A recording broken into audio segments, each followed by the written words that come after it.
નમસ્કાર દર્શક મિત્રો, આપ જોઈ રહ્યા છો વીર ન્યૂઝ લાઈવ। તો જોઈએ આજના મહત્વના સમાચારમાં। જિલ્લા મથક ભુજ મધ્યે આવેલ હંગામી આવાસમાં અનમોલ સોસાયટીમાં વર્ષો વીતી ગયા છે, પરંતુ ભાજપ સરકારના રાજમાં ત્યાં કોઈ પણ જાતનો વિકાસ થયેલ નથી। ખાલી ભાજપના કાઉન્સિલરો તેમજ ભાજપના નેતાઓ જ્યાં રહે છે ત્યાં વિકાસ થયો છે, પરંતુ આમ જનતા એમ જ હેરાન પરેશાન થાય છે અને દર ચોમાસે મોટા પ્રમાણમાં પાણી ભરાય છે, તેમજ પીવાના પાણીમાં ગટરનું પાણી મિક્સ થાય છે, તેમજ ત્યાં રોડ રસ્તા પણ બનેલ નથી કે નથી સફાઈ થતી અને આ બાબતે સ્થાનિકો દ્વારા વારંવાર નગરપાલિકામાં તેમજ અન્ય વહીવટી તંત્ર પાસે લેખિત તેમજ મૌખિક રજૂઆતો કરવા છતાં પણ કોઈપણ જાતની કામગીરી કરવામાં આવેલ નથી। જે બાબતે આજરોજ તારીખ 11/8/2025 સોમવારના રોજ કચ્છના લડાયક અને જાગૃત નાગરિક મયુર મહેશ્વરીએ મીડિયા સાથે અનમોલ સોસાયટીની મુલાકાત કરી અને ત્યાંની પરિસ્થિતિને જાણી નગરપાલિકાના ચીફ ઓફિસરની રૂબરૂ રજૂઆત કરી અને ચીફ ઓફિસરે કામ કરી આપવાની ખાતરી આપેલ છે।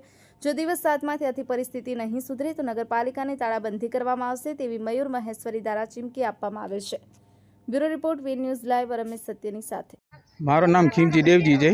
હું આટલા વર્ષ મસ્કત હતો એટલે મને કાંઈ બાબતની ખબર નથી। આજે 5 વર્ષથી હું મસ્કતથી પાછો આવી ગયો છું એટલે મને બધી ખબર પડી કે આમાં 20 વર્ષથી કોલોનીની અંદર કોઈ નગરપાલિકાનો કાઉન્સિલર આવે છે વોટ માંગવા અને એના ભેગા ભાજપના અહીંયા આવાસના અંદર રહે છે દલાલ, એના ઘરના કામ થઈ જાય છે ને બાકીના કામ નથી થતા।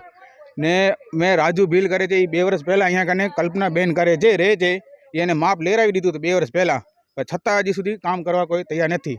ને કાઉન્સિલરને વાત કરી, આગલા વર્ષ ગયો હતો તો એ કીધું હજ પડવા ગયો છું આવશે એટલે કામ થઈ જાય, એ આવી ગયા તોય કામ નથી થયો। પછી બીજી વખત અત્યારે હજ પડવા ગયા હતા તો મને કીધું હું 40 દિવસ હજ પડવા ગયો છું આવું એટલે કામ કરી દઉં। પછી 2-4 દી રહીને ગયા તો એ માણસ દુબઈ ભાગી ગયો તોય ભેગો નથી થયો। પછી એને રાતના ફોન કરીને કીધું કે ભાઈ તમે શું કરો છો, હજી આવો છો મોકો છે? એ કે ભલે તને જેને કેવું એટલે કયો, એ એકી વાત કરે છે। છત્રસી વાગેલા છે। હું હંગામી આવાસમાં છેલ્લા 23 વર્ષથી રહું છું।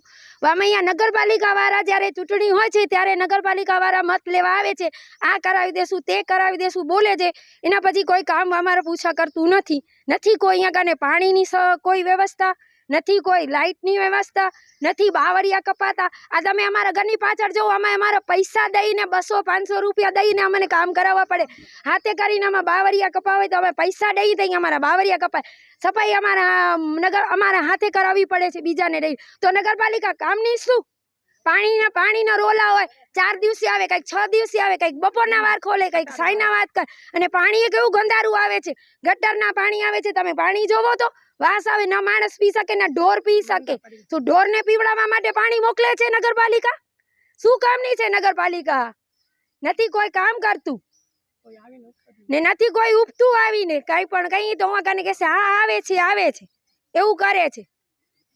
20 વર્ષમાં કોઈ સફાઈ ન કામ ન કાંઈ નથી થતું ને અંધારામાં અમારા આખી લાઈનમાં ક્યાંય નથી કોઈ લાઈટો ને રાતના અહીંયા કનેથી આમ જવા માટે ના તમે જોવો બધા રસ્તા ટોટલી બંધ છે એમ। મારું નામ ગીતાબેન છે।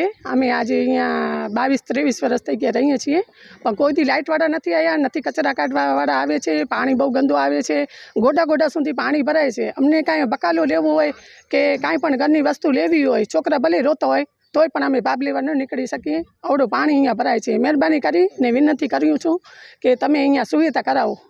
કયો વિસ્તાર કયો? અનમોલ સોસાયટી, હંગામી આવાસ અનમોલ સોસાયટી, GADC। અગાઉ ક્યારે પણ અરજી કરેલી છે? અરજી તો અમે ઘણી કરીએ છીએ પણ અહીંયા કોઈ દાદ દેતા નથી। લાઇટ માટે અમે 10 વાર અમે કરીએ છીએ ફોન, પાણી ગંદુ આવે છે અમે ફોન કરીએ છીએ પણ દાદ નથી દેતા નથી, ને ગટરવાળા માટે અમે ફોન કરીએ છીએ પણ કોઈ નહીં। તમે હાલીને તમે જોઈ લ્યો બધી જગ્યા કેવી ગંદકી પડી છે, હાલવાની ક્યાંય જગ્યા નથી, બંધ જ છે બધી જગ્યાએ રસ્તા। વસ્તી કેટલી છે? આ વસ્તી તો હવે અહીંયા 150-200 જેવા રહે છે। અનમોલ સોસાયટીમાં કોઈ આવીને ઉપતું જ નથી, 150-200 જણા રહીએ છીએ। સ્ટ્રીટ રોડ લાઇટ છે? હા, એ મારી બધી લાઇટો તો છે। અમે ફોન કરીને અમે બોલાયા હતા, ત્યાં અમે જઈ આવ્યા હતા, લાઇટ પણ બદલાવા આવતા જ નથી, આવીને ઉપતા જ નથી, માંદાઈ સગાઈ નથી જાતી અમારા ઘરમાંથી। બોલો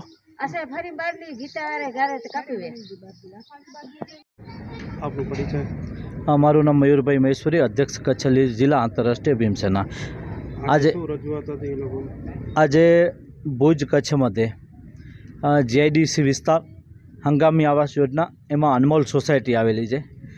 ત્યાં અનમોલ સોસાયટીમાં 150 જેટલા પરિવારો વસે છે એ લોકોની મને ટેલિફોનિક રજૂઆત હતી, તો મેં આજે આ લોકોની મુલાકાત લીધી, ત્યાંની પરિસ્થિતિ જાણી. ખરેખર આવા જે જંગલ વિસ્તારમાં જે જાનવરો રહેતા હોય એવી રીતે આ લોકો ત્યાં રહે છે. જો કદાચ સરકાર સૌનો સાથ અને સૌનો વિકાસની વાતો કરતી હોય, ભાજપ સરકારના ચૂંટાયેલા ધારાસભ્ય હોય, સાંસદશ્રી હોય, એમને પણ હું વિનંતી કરું છું કે આપની સરકારમાં જે આ વિસ્તારના જે કાઉન્સિલરો છે એ લોકોને ટકોર કરો કે ત્યાં પોતે જ્યાં રહે છે ત્યાં ઇન્ટરલોક, રોડ લાઇટ, પાણી, ગટર બધું વ્યવસ્થિત. તો આ લોકો જે ત્યાં રહે છે પંચરંગી વસ્તી છે એવું નથી, પણ તેમ છતાં આ લોકોની જ્યાં રહે છે ત્યાં કોઈ વિકાસ નથી. તો ખાલી વિકાસની સરકાર વાતો કરે છે એ યોગ્ય નથી. ત્યારે નગરપાલિકાના ચીફ ઓફિસરને આજે રૂબરૂ મળ્યા ત્યારે અમારી સમક્ષ રૂબરૂ જે તે ઇન્જિનિયરને ટેલિફોનિક જાણ કરી દીધી છે અને અમને કીધું છે કે લેખિતમાં આપજો. પણ અમે તો એટલું કહીએ છીએ કે લેખિતમાં તો આપશું, પણ અમે હક માંગીએ છીએ, ભીખ નથી માંગતા. જે સરકારના નીતિ નિયમ મુજબ જે લોકોને જે પ્રાથમિક સુવિધા મળવી જોઈએ એ માગીએ છીએ, બીજું કાંઈ માંગતા નથી આ લોકો.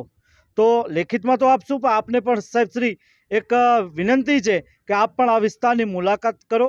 ત્યાં જે રોડ છે, રોડ ઉપર બાવરિયા ઉગી ગયા છે, ગટરનું જ્યાં ચેમ્બરો છે એ પણ બંધ પડી છે, રોડ લાઇટો નથી, પાણી આજે 20 થી 22 વર્ષ થયા ત્યાં આ લોકો રહે છે, કોઈ વિકાસ નથી. પણ 3 વર્ષથી આ લોકો કહે છે કે ગટરવાળું પાણી મિક્સ આવે છે અને બીમારીનું ઘર પણ ત્યાં બીમારી ઊભી થાય છે.